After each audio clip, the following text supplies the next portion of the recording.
zikamyita ubutunzi yego cyangwa se bimwe mu by'abantu bakira ariko ibiganza byabo ari bibi byanduye.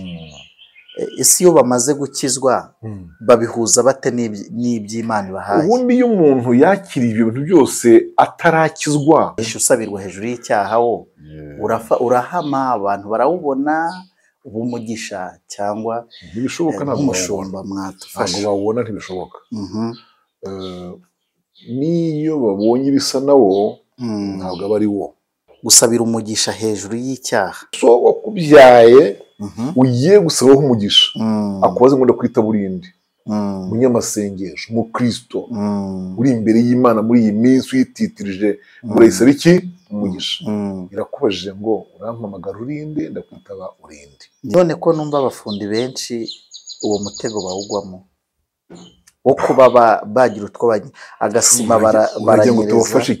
niba umva ibintu bazihana nk'uyu musore n'uyu mukobwa, kandi cyane bikunze kubaho, uyu mwana iyo baramuka batamukuyemo, ko Imana ivuga yuko ariyo yamutanze, ese Imana igishyigikira ibyaha bingana gutyo? urumva uriya mwana wa mbere basamye, nubwo bari bamusamiye mu cyaha, yego Imana yo ibizi neza iyi mbuto yinjiye ikizayikoresha, kuko iyi mbuto ni inosa. Reka mbashimire kandi mbifurize kugubwa neza, mbifuriza amahoro y'Imana n'umugisha w'Imana no gufashwa n'umwuka wera mu izina rya Yesu Kristo wa Nazareti. Mwebwe tubana hano kuri Mpumuriza GB Ministries umunsi ku munsi, ukaba warakoze subscribe, ukaba uri umwe mu banyamuryango. Imana y'amahoro iguhe umugisha kandi kwishimire, iguhe kuba mu gihugu cy'Uwiteka Imana yawe iguha. Uri burasirazuba, iburengerazuba, amajyepfo n'amajyaruguru, umujyi wa Kigali nta gatandatu y'abadiaspora, wowe uhingutse kwa kino kiganiro, Imana nikugirire neza kandi niguhe umugisha. Ntabwo tujya tubimenyera kwakira Dr. Pastor, Imana y'amahoro imuhe umugisha. Mwaramutse neza kandi mwaramutse neza se? Yego, Yesu ashimwe. Yesu nahimbazwe cyane. Tuguhaye ikaze mu kiganiro cyacu uyu munsi. Murakoze cyane, Imana ibahe umugisha. Mwari mumeze neza? Meze neza. Sibye ku iwanjye hanyuze mvuge akarwara kugira ngo natagira ubwoba.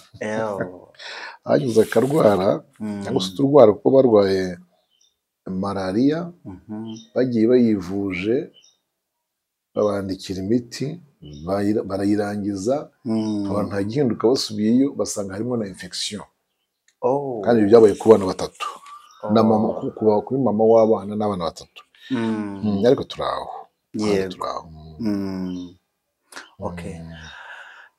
Hanyuma uyu munsi wa none tugiye kuganira, ariko mbere yuko tuganira twabasaba mugasenga Imana, noneho tukabona gutangira. Mana yacu ishobora byose, turagushimiye. Akira ishimwe tugushimiye muri uyu mwanya, kuduhaye aka kanya ngo twongere tugukorere. Ni ubuntu bukomeye ubutugiriye. Dusengeye rero ijambo ryawe tugiye kugabura, natwe ubwacu ngo tugirire neza, kugira ngo imbaraga z'umwuka rero tubashishe uyu murimo utoroshye, kandi abaduteze amatwi bakurikira ijambo ryawe, maze rigira aho ribavana n'aho ribageza, kandi abari baguye babyuke, abo Satani yari yariganije ubugingo, mu izina rya Yesu Kristo bugaruke, kuko ni byiza yuko umukumbi wawe ubera amaso kandi ukawukanguza ijambo ryawe. Turagushimiye ko twumvise, mu izina rya Kristo Yesu umwami wacu, amen. Amen. Imana y'amahoro ibahe umugisha. Hanyuma uyu munsi wa none mfite insanganyamatsiko igira iti gusabira umugisha hejuru y'icyaha. Ubundi niyo teme, ariko niki kita abakristo bakwifuza yuko umuntu yabasabira umugisha kandi bazi yuko rimwe bafite icyaha. Kabiri, ase niki gituma bamwe babeshyera Imana ngo yakoze ibitangaza? Urabona hari nk'igihe usanga umuntu gutya akavuga ati ngewe nzanye akabando, nari maze imyaka yenda 10 ndwaye, ariko uyu munsi wa none ndakize kubera ko umukozi w'Imana umwe ari gusenga. Ubwo ni ibitangaza by'ibitekinikano. Yego. Aho ugasanga imbago zaguriwe yenda i Butare, ugeze mu mujyi wa Kigali imbago zisubijwe n'ubundi waziguze. Biterwa n'iki? Ese uyu mugisha usabirwa hejuru y'icyaha wo urahama, abantu barawubona b'umugisha cyangwa ntibishoboka, ntabwo nk'umushumba ntabwo mwadufasha. bawubona, ntibishoboka. Mhm. N'iyo babonye ibisa nawo ntabwo aba ari wo. Dufatiye ku magambo dusanga mu Itangiriro ibice 27, yego, nsomera umurongo wa 11 wonyine gusa. Itangiriro ibice 27 umurongo wa Umurongo wa 10. 11. Kanze dusome mu izina rya Yesu. Haranditswe ngo Yakobo asubiza Rebeka nyina ati ese Esawu mukuru wanjye ni cyoya, njyeweho umubiri wanjye ni umurembe. Ego komeze. Ahari data yankorakora akamenya ko ndi umuriganya nkizanira umuvumo mu cyimbo cy'umugisha. Nyina aramubwira naho nashakaga. Impungenge Yakobo afite urazibona? Yego. Aratinya ko ashobora kwinjira mu cyumba cya se agiye gusaba umugisha. Yego. Akizanira iki? Umuvumo. Aho kuhakura umugisha akahakura umuvumo.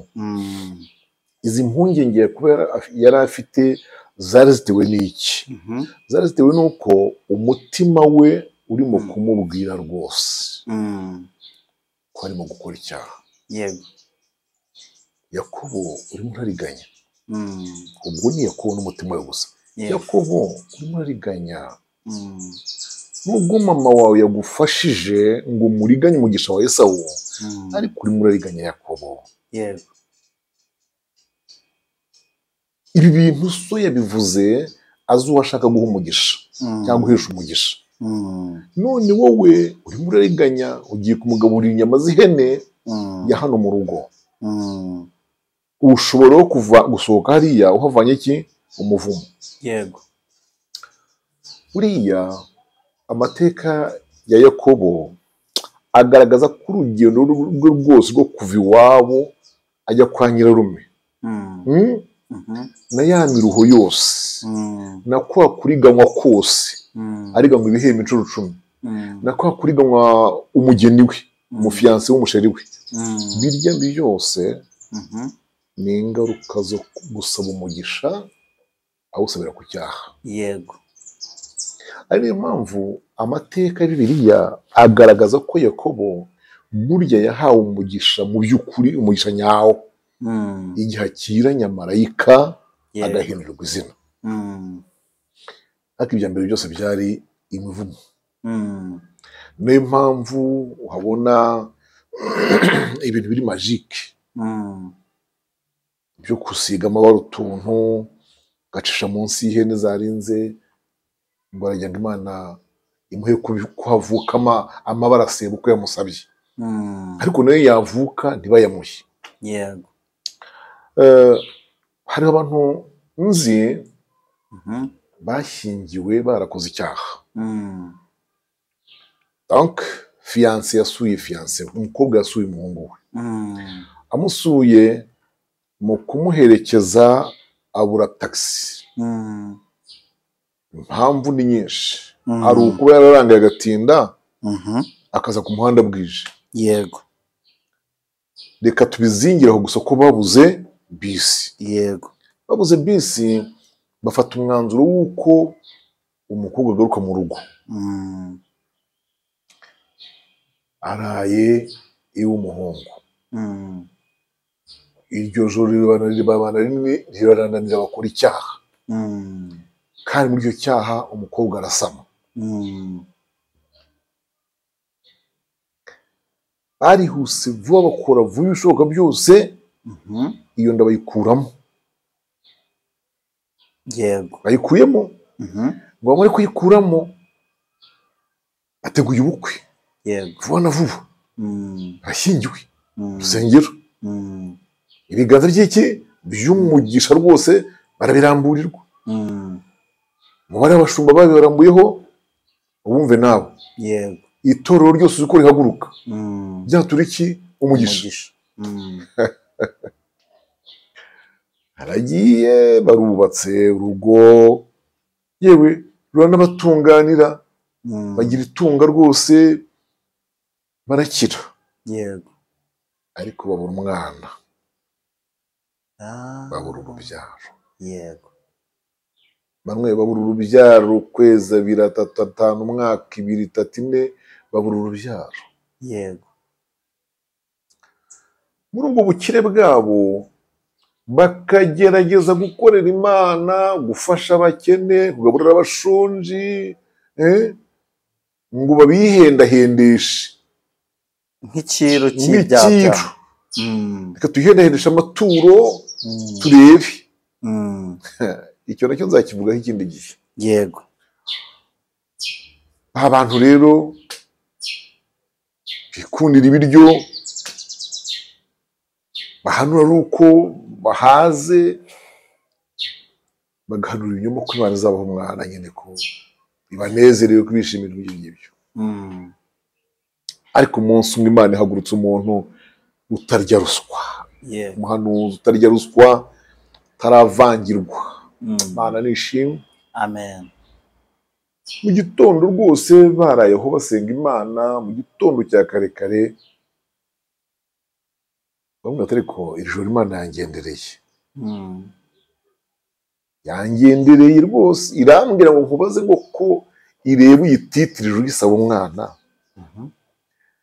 natwe ko ariko turaje aha tugusabira umwana. Yambwiye ngo nkubaze ngo niwe mwana wa mbere yabiguhaye.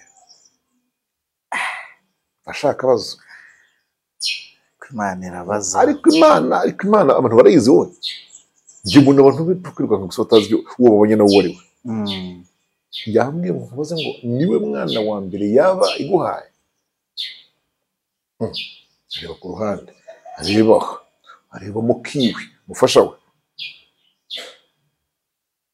Ngo niwe wa mbere, ubu ngubu turasaba Imana umwana, hari undi mwana dufite aha ngaha, mbese hari uwo murabona aha ngaha. Oya, ndimo ndakubaza, yambwiye ngo nkubaze ngo niwe mwana ya mbere yaba iguhaye. Asuka hasi.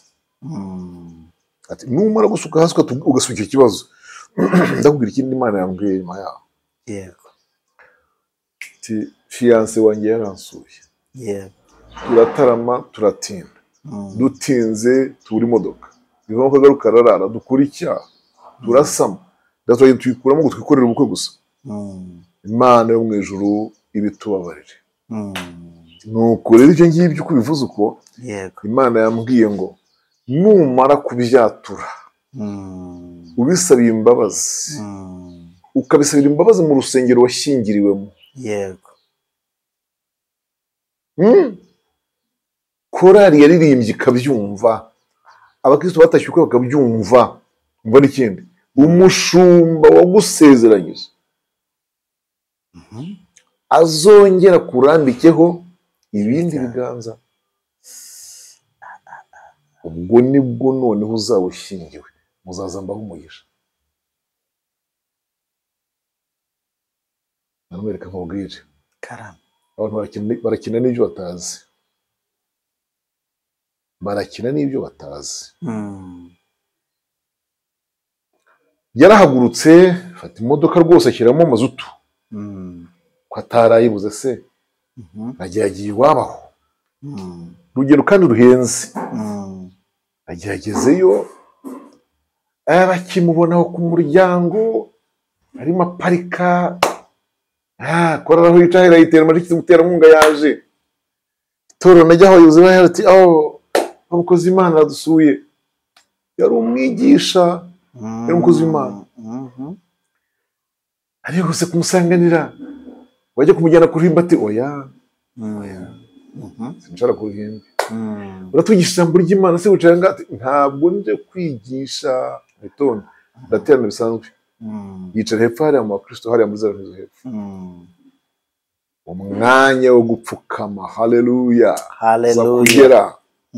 Haguruka mu iteraniro n'umufasha we, aragenda bashyira amavi hasi mu bapfukama bihana. Oh my God. Hanyuma ahagurutse, kwa kundi bahaguruka bamaze kubasengera, asaba akanya. Bamuhaye mikoro, arabivuze, arabyatuye, arabyatuye. Asaba Imana imbabazi, asaba itorero imbabazi. Aragira ati rero Imana yarambwiye ngo umushumba wansezeranyije ngo aho uri buzongera muri ibiganza ngo kandi nawe azabanza atangaze ko mbabariye. Bati none ko ari mu zabukuru, ko yagiye mu zabukuru, ndagiye kumushaka, apfa kuba akiriho. Tumwebwe ab'itorero nimbabarire rwose mu ntangaze ko mbabariye. Baramubabarira, muzi kumubabarira, iteraniro rihumuje, ibyo kuvuga ngo barazimara hagenda we. Cyokora abashyitsi bari bari aho ngaho, baje aho ngaho bagomba kwakirwa, atangamo uruhare rwe ngo abashyitsi bakirwe. Aragiye no kwa mushumba wamusezeranyije, abisubiyemo kwa kundi kose. Nibwo umushumba yamubabariye, amurambura ibiganza. Haleluya. Amusezerera amahoro nka kwa kundi Eli yabwiye Hana ngo genda witeguye icyo wamusabye. Yego. Ziko bageze mu rugo nako bakiraho urimo usenga, ngo Imana inyura mu muhanuzi aho ngaho, biravuga ngo ubu mugihaguruka bagera musabe impanga. Bahaye abana, baratashye basama iki? Impanga. Kumva ko iyo abantu bihannye bahabwa umugisha nyabyo nyawo. Yesu adufashe cyane. Amen. Wumve ko ibi bintu ndatekereza ko hari abari bubyumve bakibuka abantu bamwe mu nshuti zabo, kubera rero tugira no mugisha biragera ku bantu bafite amateka nk'aya ngaya. Urasaba umugisha urinde wowe. Umuntu usaba umugisha ukanawuburana ukawurekarama cyane ugashyiraho n'imirongo ya Bibiliya. Uzi ko abantu bize gusenga Imana bayicyurira. Yego. Si we wavuze ngo ntabaza ndagutabara. Yego. Si we wavuze ngo musabe muzaha, mukomange muzakira, mushake muzabona. Naje rero niyo yego, ariko se wowe urinde. Subira mu itangiriro, undebera amagambo ari muri cya gice cya 27. Sibyo? Yego. Cya gice cya 27, umurongo wa 18 kugeza ku 20. Haranditswe ngo ajya aho ise ari, aramuhamagara ati data. Aritaba ati ndakwitabye urinde mwana wanjye. Ndakwitaba urinde mwana wanjye. Yego. Yakobo arasubiza se ati ndi imfura yawe Esawu, nkoze ibyo wantegetse. Ndakwinginze byuka urye ku muhigo wanjye kugira ngo umpeshe umugisha. Isaka abaza umwana we ati niki ukuronkesheje vuba utyo mwana wanjye? Aramusubiza ati nuko Uwiteka Imana yawe impaye ishya. Urakoze, nikoze. Urabyumvise? Yego. Ijambo nshaka ngaha naringizeho rivuga ngo ndakwitaba urinde. Yego. Ajya hose ari aramuhamagara ati data narinje ngo mubyuke mufungure mumpeshe umugisha. Yego. Ubundi urahamagara urinde. Ndakwitaba urinde. Mbibutsa abatwumva ko iki gihe cyari igihe cy'ubusaza bwa Isaka. Yego. Aba bana bamenyeraga ku bintu bibiri, ku ijwi yego no ku ruhu bwabo umwe yavukanye. Ibaze kugira ngo so wakubyaye ugiye gusabaho umugisha, akubaze ngo ndakwitaba urinde. Munyamasengesho, mu Kristo, uri imbere y'Imana muri iyi minsi uyititirije murayisaba iki? Umugisha. Irakubajije ngo urampamagara urinde, ndakwitaba urinde. Yego. Ubiriwe no guhabwa umugisha koko? Ubiriwe no kuwusaba se koko? Yesu adufashe cyane. Ugana ku musozo, umugabo umwe nawe yagize atya yubaka inzu. Yego. Ariko yubaka inzu mu buriganya, yubaka inzu ari ikibanza ubwacyo yarakiriganije. Yego. Urabyumva? Kuva ku byayizamuye byose mu buriganya. Nk'uko uzi aba barwiyemezamirimo ashobora gupatana noneho ku mifuka 20. Yego. Avanaho 5 ayijyana iwe. Ku byuma by'amatube cyangwa se amaferabeto ajyanaho. Reka ntusubire inyuma ku mabuye mu kumena amabeni 10 hano andi 3 ku kibanza kiwe. Yego. Gutyo nzi ko abankurikiye babyumva. bamenyeshe ko ibintu mbababwira ni ibintu Imana iba yanganirije. Yego. Batagira ngo wenda n'inyigisho zisanzwe. Yego. Oya, ni ibintu Imana iba yanganirije. Nihuse inzu irazamutse iruzuye. Iruzuye rwose, iruzuye Manuel. Maze abarihuse mu rusengero, arandika asaba akanya ko gushima. Akamuhaye. N'itura yariteguye. Uwo mwanya akimara kuvuga, hepfo hariya mu iteraniro hazamuka umunyamwuka. Haleluya. Mana uzaturinde kuzimya umwuka wera. Yego. Mana uzaturinde kuzimya umwuka wera no kuzimya impano zawo. Yego, yego.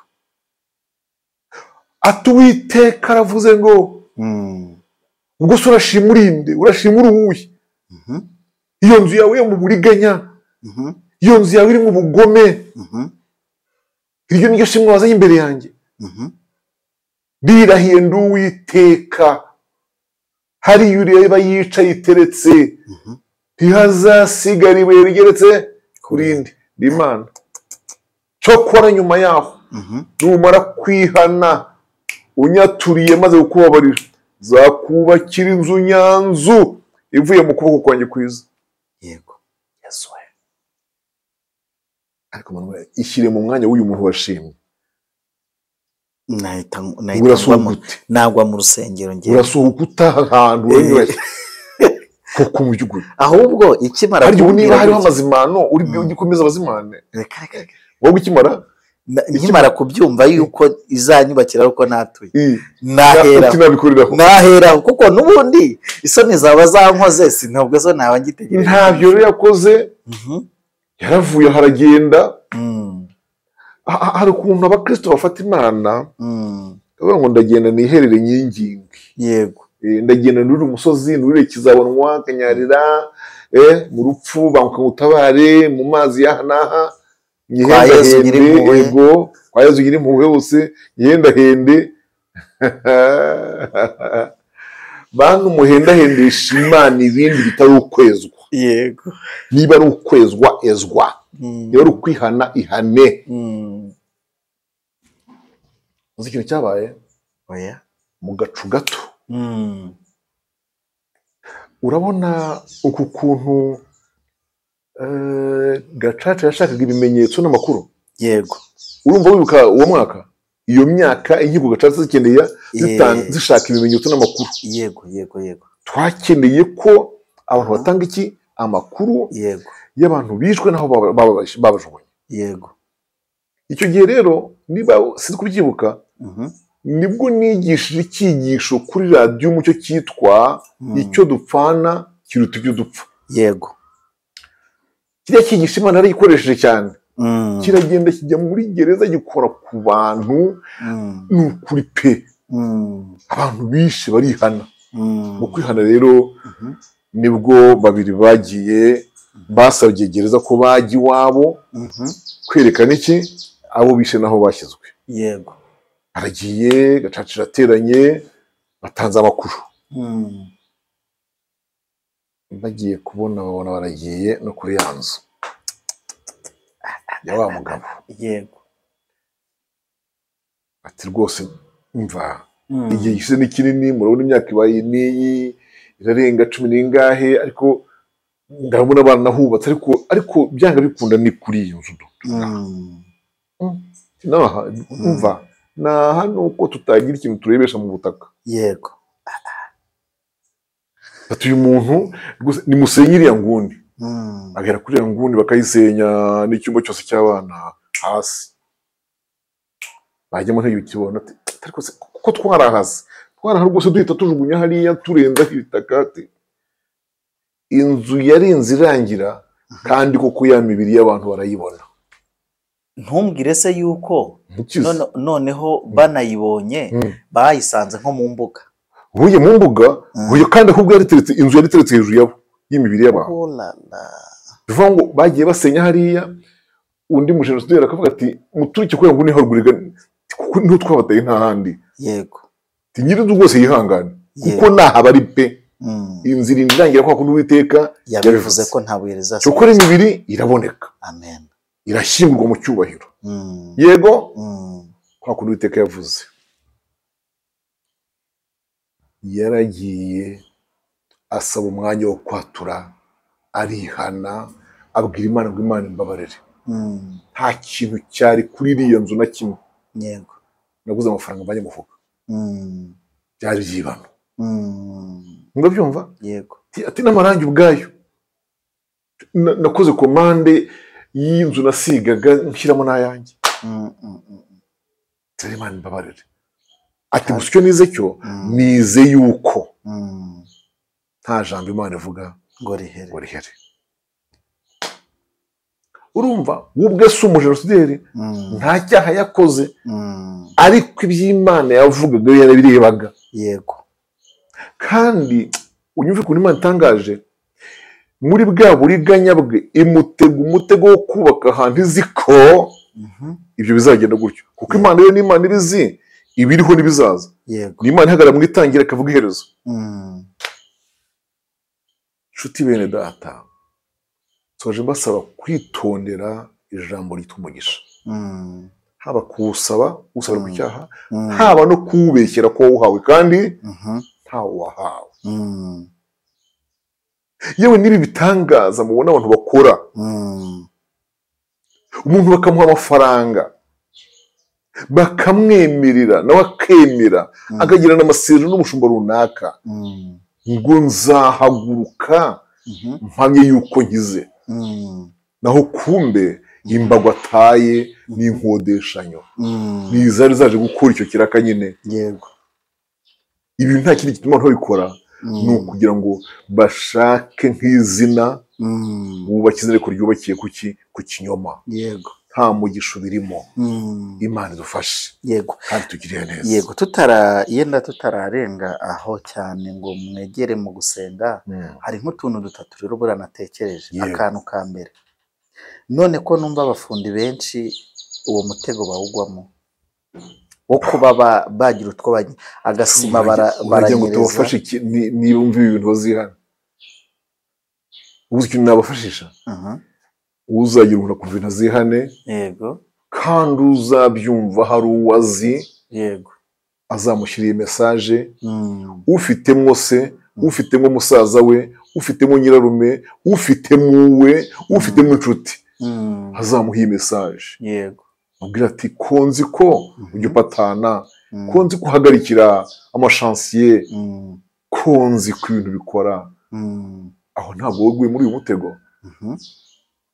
Nicyo nabafashisha, nta kindi. Yego. Akandi, hari imigisha abantu babona, hari ubutunzi, kambyita ubutunzi. Yego. Cyangwa se bimwe mu by'abantu bakira ariko ibiganza byabo ari bibi, byanduye. Ese iyo bamaze gukizwa babihuza bate n'iby'Imana ibahaye? Ubundi iyo umuntu yakiriye ibyo bintu byose atarakizwa, ibyo ntibihurira muri rya jambo ryo muri Makorinto wa 2:5-17, ngo umuntu wese no Kristo Yesu abaye icyaremwe gishya. Burya ibintu byose bihindukana n'umunsi umuntu akizwaho. Yego. Dore ibintu byose nimo kuvuga ndabibwira abikora barakijijwe, bafite iryo zina ry'ubukristo. Nibi iyi message Imana yoherereje. Abantu bihishe mu itorero, bihishe mu mirimo, kandi kigutangaza bene abo bantu bafite ibyo bakora, bafite ibyo binjiza, batanga n'icya-10, bashobora gufasha na korari kuyigura mikoro, iz'imigozi cyangwa zitari iz'imigozi. Abo bantu bagira igikundiro ku itorero, ariko urumva ko hari ikibazo gikomeye bafite imbere y'Imana. Rero ahangaha iyo tuvuga turabibwira umuntu wese ukora ibintu kandi ari iki, ari umukristo. Abo ni nabo bazi nyine kuvuga ko bahawe umugisha, bakajya gushima, bagatanga n'ituro ry'ishimwe. Urumva nkuriye washyingiwe yaramaze gutera inda, yaranayivanye umwana baramwishe. Ibyo Imana yabikoze kuko ari uw'Imana igira ngo igarure, iragira ngo imugarure. Erega reka nsoze mbwira abantu ko Bibiliya ijambo rivuga ngo abo nkunda ndabacyaha. Yego. Nkabahana ibihano. Ubundi ukuntu gucyaha kw'Imana burya. Kandi urumva icyaha aho yita ko ari abayo. Kandi ugirirwa ubuntu acyahwa n'Imana. Yego. Inzu nk'iriya nubwo yarindi bwikarangira, ariko niba ukabukize uhabona ubugingo. Imana ishimwe. Yego. Hanyuma aka gatatu ubwo mpise ngira tune, aka gatatu ndi buze ugasoreza kuko mpise mu byo mwagerageje kutubwira nk'uyu musore n'uyu mukobwa kandi cyane bikunze kubaho. Uyu mwana iyo baramuka batamukuyemo ko Imana ivuga yuko ariyo yamutanze, ese Imana igishigikira ibyaha bingana gutyo? Urumva uriya mwana wa mbere basamye nubwo bari bamusamiye mu cyaha, yego, Imana yo ibizi neza iyi mbuto yinjiye ikizayikoresha, kuko iyi mbuto ni inosa. Yego. Iyi mbuto irera, ni umwere, ni umwere. Ariyo mpamvu mubona buriya nabo twita ngo ni ibinyandaro mu Kinyarwanda cya kera, nabo Imana ibaha umugisha. Yego. Nka Yabesi yari cyo. Yego. Buriya musomo mu ngoma za mbere 4:10. Burya asaba ngo icyampa ukampa umugisha rwose, ukagura imbago yanjye, ukuboko kwawe kukabana nanjye, ukanda ibyago ntibimbabaze, Imana imuha ibyo isaba. Yego. Nuko yavukanye amabaro, yakuza atazi ngo ndaturuka kwandi duwandi. Urumva rero ntabwo ibi bintu iyo umwana abivukiyemo, yego, umwana nta kintu ahuriyeho n'icyaha cya se na nyina. Yego. Kuko ntabwo Imana igihora abana icyaha cya se ashwe. Yego. None wanga ikindi kandi ugomba kumenya nuko urabona ijambo riba muri Bibiliya rivuga ngo nakumenye ntarakurema, Yeremiya 4:4-5. Nakumenye ntarakurema, nakweje utaravuka, utarabona urusoro mu nda ya nyoko. Ariya magambo ni umwihariko w'umwana. Yego. Ntabwo ari umubyeyi. Niyo mpamvu rero Imana yo yabitonyeho konti, yabifashe niwo mwana wa mbere naba mbahaye. None igikoresho nk'ikibazo cyo kubatsinda rero. Yego. Yego. Aha, hanyuma ako narinda asorezaho nakavuga ngo hamwe no gukora icyaha no gukoreshwa icyaha, gukora icyaha no gukoreshwa icyaha. Urumva hari umuntu utegura icyaha akavuga ati ngiye nzagikora. Yego. Hari n'undi nawe bayereka inyungu zo gukora icyaha. Hahandi twasoreje ngo ibi bitangaza by'ibitekinikano ababibafashamo kugira ngo bitangaze. None uyu we bereka inyungu zo gukora icyaha kandi koko akabona izi nyungu, asa n'usubijwe n'Imana icyo arimo asengera, abyitwaremo. Urakoze cyane. Bibiliya, hano muri Bibiliya hatwereka yuko Imana izi neza umunyacyaha n'inkomoko yacyo, twakwita le promoteur kabitera. Umuntu wateye ko icyaha kibaho burya Imana ibimuzi. Noneho n'agikoresheje nawe wakigushwemo nawe Imana ibimuzi. Yego. Aho kantu wakumvise? Yego. Yego. Hari ahantu hanze ngo uriganya n'uriganywa bombi ni abayo. Yego. Nsomera uwo murongo turawusanga muri Yobu 12. Yego. Umurongo 16. Yobu 12 umurongo wa 16. Yego. Haranditswe ngo imbaraga n'ubuhanga bifitwe nayo. Umuriganya n'uriganywa ni abayo. Abo bantu bombi ni abayo. Akora kumvise? Yego. Uyu mushumba, uyu nyiritorero, uyu mushumba, uyu mwigisha, uyu munyempano. Yego. Ibyo arimo gukora biri prepare, byarateguwe. Yego. Uyu afite urubanza kandi igitangaje. Yego. Uyu nguye bisabye ashobora kutagira urubanza.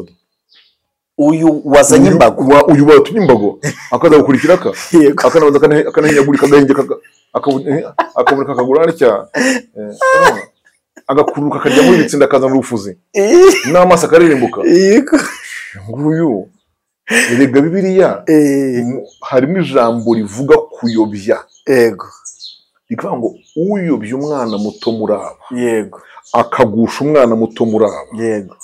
Icyamubera cyiza nuko yashyirwa urusyo kwijosi akaroha hehe mu nyanja. Uyu muntu wumvise ibi ngibi amenye ko nta buye rireremba n'ubwo ryangana n'ipeso. Nta buye rijya rireremba. Yego. Uzabigenzure. N'umucanga ngusanga hasi. Nubwo ryaba ringana n'ipeso reba nawe n'umucanga mu gifaransa uretse ko hari gros sable yego et sable fin. yego ubwo twari turutse ku bitare, reba gravier amasara bwayo hasi hariya, yego reba umucanga muto, reba munini, byose biba hehe hasi bijya nibera ko ntabwo igira riremba. Rero niyo mpamvu Yesu yaciye urubanza ngo uyu muntu ugusha cyangwa akabibya umwana muto. Erega guhamagara umuntu ugomba kuzabwiriza ubutumwa akihana ibyaha akaba umukristo, nawe agatunga impano z'Imana, Imana ibishatse akazikoresha, warangiza ukamukoresha nk'ibyo by'ibitangaza by'ibifitano by'ibimbano, kuko nta n'isoni ufite. Umuntu akajya hari akagaragurika agatembagara akibarangura, urufuzi rukaza akahabyuka, naho ko birimo kuba byose arabizi n'ikira kariho. Uyu muntu igihe kizagera Yesu amufata akizwe igitangaje, kandi ubuhamya azajya butanga. Rero ko Yesu ahamagara, yego ujye kumva mvura butanze ahantu azite, ndababwira kuri ko ye nahoze mu itorero, ndi umukozi w'ibitangaza ariko bitariho. ayiwe nkaba naririmbura, nkaba nazana inkondo n'urufuzi, nkaba nagenda ku kaguru kamwe kandi akazingazinze, wabyumvise? aha ntahagaze mfite imbago kandi nazitumwe n'umushumba bishop runaka. Ibi bintu byose Imana ireba cyane uriya mukuru uyoboye igikorwa. Yesu adufashe cyane. yego tugarukira aho ngaho. Yego, reka twegereze ku musozo dushimira abantu twabanye mwa kino kiganiro, tubabwira ngo ikiganiro cyo ni ubutaha, kandi namwe mujye mushyira muri komenti, mudutume mutubaze icyo twabasha kubabariza dogiteri. abahari rwose nk'umushumba Imana yaduhaye kugira ngo adufashe muri uru rugendo. Imana iguhe umugisha mushumba. mu izina rya Yesu. Yego, kandi ni ukuri ni iby'igiciro abantu baba bakeneye, abo muri iki gihe urupapuro rwa mbere muri Bibiliya, ariko ubu nabonye zimwe rutakirimo, b'iki gihe bakeneye ijambo ry'Imana. Yego niko havuga. Yego, ariko zimwe nsigaye mbona nta rurimo. Yego, ubwo rero ab'iki gihe dukeneye ijambo ry'Imana, ni ukuri niwumva kino kiganiro byibuze ukapurika kimwe cya kabiri cy'ibivugiwemo, ndabizi ko iyi si uzayitambukamo, ntabwo uzajya mu isoko mburamumaro. Imana ibaha umugisha. Mwasenga tugasoza mushumba, dusengera imitima y'aba bantu bakoreshejwe ibitangaza, n'abakora ibitangaza, ndetse n'aba bakora ibyaha ariko bakabyorosa ibimeze nk'ibyiru. Yego, Imana ibaha umugisha. murakoze kazi. Imana ishobora byose yuzuye imbabazi n'ibambe, ndabizi neza ko ubutumwa nk'ubu ngubu butanga kugira ngo ukize imitima Satani yari yigaruriye. Iyo mpamvu nsenze kugira ngo iri jambo rikize uwo Satani yatwazaga igitugu, uwo Satani yari yagiye akamubikaho urusyo, akamukoresha ayo mahano, ayo makosa, ibyo byaha, maze ubigarurire mu izina rya Yesu Kristo. Abashyingiwe bashyingiriwe ku byaha, uyu munsi wa none bariho umugayo, nyamara kandi hari ibyo barimo kugusaba ngo bavane mu bukode ububakire, ngo bahe gutwita no gusama no kubyara. Ibyo byose byaranze kandi ntibari bazi impamvu, ariko muri iyi message hari icyo wavugana n'ubwoko bwawe. Abana barimo kubaka inzu mu buriganya, ibibanza ni uburiganya, babyambuye imfubyi, babirwanyije abapfakazi. Mana we, hari icyo wakora ugakangara iyi mitima, kandi ukayikangarana urukundo kugarukire. Urakoze data mwiza. Hari abagiye bakoreshwa ibintu nk'ibyo by'ibitangaza by'ubufindo kugira ngo babeshyere Imana ko ikoze, ariko uri Imana irimo guhishura ibyabo, kuko ntabwo uzagunya kwihanganira abantu bose biyitirira impano zawe n'umurimo wawe. Urahagurutse kubarwanya kandi uzaruhuka ubirangije. Niyo mpamvu nsenze ngo gukira uyu mwanya akire kubw'iyi message wampaye.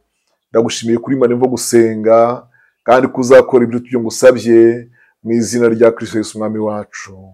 Amen.